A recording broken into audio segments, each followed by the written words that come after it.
Welcome to day 3 of the 30-day MyDFIR SOC Analyst Challenge, which is a challenge I created for the sole purpose of helping aspiring SOC analysts obtain practical experience in 30 days. If you're interested in following along with this challenge, I would highly recommend you pause this video and start from day 1 if you haven't done so already. By the end of this video, you'll know how to spin up your own Elasticsearch instance. Let's get started. The first thing you want to do is head over to voucher.com, so vultr.com, and then sign up for an account if you haven't done so already. Now, as a reminder, I will leave a link for a $300 credit that you can use to sign up with Vultr. This is more than enough to finish this 30-day challenge. Once you sign into Vultr, you want to head over to Products on the left-hand side, and then click on Network, which is at the bottom, and select VPC 2.0. This is where we'll create our virtual private cloud network. I'll click on Add VPC and select your network location. Now, do keep in mind that anytime you create a VPC, you want to make sure that all of your virtual machines are in that same location. For example, I'll create a VPC 2.0 network in Toronto. And then let's just say that I created a virtual machine and put it in New York. That virtual machine will not be able to see my VPC network. Whereas if I were to create a virtual machine in Toronto, then I will be able to use my VPC network that I just created. So do make sure that anytime you create your virtual machine, it is created under the same location as your VPC 2.0 network. Under Configure IP Range, I'll select Configure IPv4 Range. And then for my network address, I did use 172.31.0.0 and the prefix is /24. Give the network a name, MyDFIR SOC Challenge. Click on Add Network. And we now have our virtual private cloud IP network range. Next, we can start creating our virtual machines. To do this, we can click on Deploy on the top right corner and select Deploy New Server. I'll leave the type as default. For the location, I'll be sure to select Toronto because that again is where I created my virtual private cloud network. Scrolling down under my choose image. For Elasticsearch, I'll select Ubuntu version 22.04. For this particular challenge, I'll select 80 gigs, which has 4 virtual CPUs and 16 gigs of RAM. We do not need the auto backups. I'll go ahead and disable that. We don't need IPv6, but we do want to select Virtual Private Cloud 2.0. And do make sure that the MyDFIR SOC Challenge VPC is selected. And do take note of the IP address that it is given. In my case, it is 172.31.0.3. For the server settings, we have the options for a SSH key and a firewall group. Now I'll leave that as default, and I'll name the host name as MyDFIR-ELK. And then click on Deploy Now. After a couple minutes, you will see the status change to running. We can click on the MyDFIR-ELK. And it does say here that, hey, please note your server may still be finishing, installing, and booting up during the first few minutes of activation. But what we can do is view the console, which is located on the top right corner, this little monitor icon, and then we can see if our server is ready to go. Which in our case, it is because it is prompting us to log in. Now, instead of working directly through this console, I am going to SSH directly into this virtual machine. To do this, I am going to open up PowerShell and then type in SSH and my username, which is root @ and my public IP address, which is 216.128.176.197. Your public IP address is going to be different. So paste that over there and then hit enter. I'll say yes. As for the password, let's go ahead and copy this and I will right click it into my PowerShell window. Now you aren't going to see anything and that is intentional. Once we're logged in, we're presented with the screen. I'll go ahead and clear this out. And the first thing we want to do here is update our repositories. So I'll type in apt get update and apt get upgrade -y.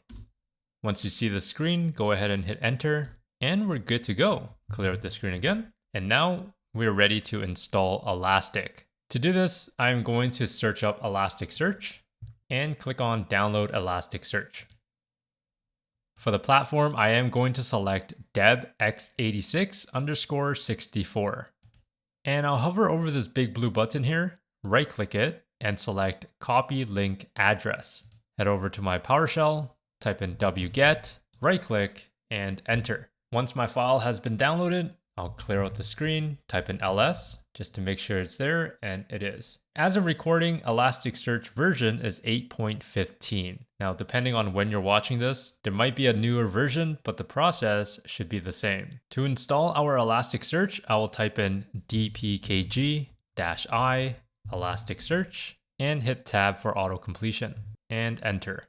Now, after a couple seconds, it should finish, but do keep in mind that during the installation phase, it will present this security auto configuration information. You do not want to forget about this because it does contain the password for your built-in super user, which is this for me, and it is going to be different for you. So what I'll do is just highlight all of this, right click, I'll open up Notepad, and let's paste that in here. So now I have all of this information just in case I need it. Save this out, Elasticsearch, and it also provides you with some of the instructions here, which is pretty good.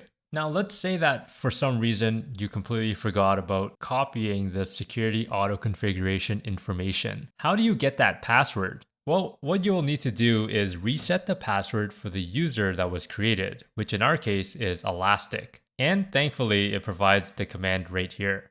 So what you'll need to do is head over to user/share/elasticsearch/bin and run the elasticsearch-reset-password. And then specify the username, which is Elastic, and you can finally reset your password to whatever you like. Once Elasticsearch is completed, I'll clear out the screen. We'll change into the directory of where the configuration file for Elasticsearch is, which is etc Elasticsearch, and type in ls. The file that we're interested in is this elasticsearch.yaml file. This contains all of the configuration settings for your Elasticsearch instance. I'll type in nano elasticsearch.yml, and here we go. There are a couple of things that we need to change here. Scrolling down, we do see the network.host. Now by default, Elasticsearch is only accessible on localhost, aka 127.0.0.1. If I wanted my Elasticsearch instance to be accessible via the SOC Analyst laptop, I'll need to change the network host by removing the comment and then putting in the IP address of my Elasticsearch. Now before I do make any changes, let's go ahead and exit out of this by holding Ctrl X and N to not save. So I'll type in IP space A and get my IP address. Now we do have the public IP address, which is right here, 216.128.176.197. We also have the private IP that we created, 172.31.0.3. For the network host, to allow my SOC Analyst laptop to access our Elasticsearch instance is to use this particular IP address. So let's copy that, and then I'll type in nano elasticsearch.yml, scroll down to my network.host, remove the comment, and then I'll remove this IP address. Paste in my public IP, and then I'll do the same for the HTTP port. So now if our SOC Analyst laptop wants to connect into our Elasticsearch instance, it'll be via this IP address and this port. I'll hold Ctrl X to save and Y and enter. The last thing to do for Elasticsearch is to start up the service. But before I actually do that, I do want to tighten my controls just a little bit. I don't want the entire internet to have access to my Elasticsearch and Kibana virtual machine. So let's head back over to our voucher, and under settings for our virtual machine, I'll select firewall and click on manage. And on the top right corner, you want to select add firewall group. For the description, I'll say 30-day MyDFIR SOC challenge. Click on add firewall group. And by default, it has an SSH rule that's created where anywhere from the internet can access our virtual machine. Now, if you wanted to lock it down specifically to your IP address, you can click on this drop-down arrow and click on My IP, which is what I'll do. Now that you've updated your firewall group, you want to head over to Compute, which is on the top left corner, select your virtual machine, click on Settings, and under Firewall, you want to select the firewall that you just created, which in my case is the 30-day MyDFIR SOC challenge. Click on Update Firewall Group, And it says, hey, firewall group updated. It may take up to 120 seconds for these changes to apply. Now we've tightened our controls just a little bit. Going back over to my PowerShell here, I'll clear out the screen, and what we want to do is start up our Elasticsearch service. I'll type in systemctl daemon-reload, and then systemctl enable elasticsearch.service. And then lastly, systemctl start elasticsearch.service. Once that's done, let's confirm that our Elasticsearch service has started. To do this, I'll type in systemctl status elasticsearch.service. And we can see that it is currently active and running.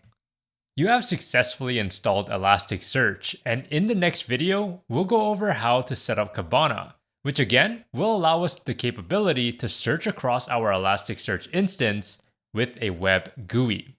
As a reminder, I will be doing a giveaway where one lucky winner will win a free voucher for the MyDFIR SOC Analyst Course. And additionally, there will be 3 one-month passes for TryHackMe up for grabs. Details are provided in the description down below.